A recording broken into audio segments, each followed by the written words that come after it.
నేను తెలంగాణ మాదిగ బిడ్డలకు ఒకటే హామీ ఇస్తా ఉన్నా. Every day is not Monday, every day is not Sunday. మీ దినం కూడా వస్తుంది. మీ ఎంబడ కేసీఆర్ ఉంటాడు. ఖచ్చితంగా ఈ రాష్ట్రం ఉంటుంది. 100% ఆ వర్గీకరణను నేను సాధించి చూపిస్తా. వదిలిపెట్టండి. ఎస్సీ వర్గీకరణ మీద భారత సర్వోన్నత న్యాయస్థానం ఇచ్చిన తీర్పును బీఆర్ఎస్ పార్టీ పక్షాన మా యొక్క హర్షాన్ని వ్యక్తం చేస్తా ఉన్నాం.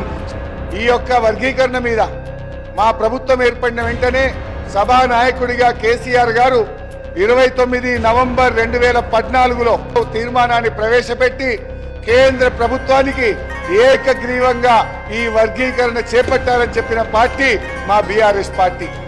ఆ తీర్మానం కాపీని స్వయంగా కేసీఆర్ గారే తీసుకొని దళిత నాయకులందరినీ వెంట పెట్టుకొని వెళ్లి ప్రధానమంత్రి గారిని స్వయంగా కలిసి దీని వర్గీకరణ యొక్క ఇంపార్టెన్స్ ను ఆ రోజు కేసీఆర్ గారు ప్రధాని గారికి వివరించడం జరిగింది.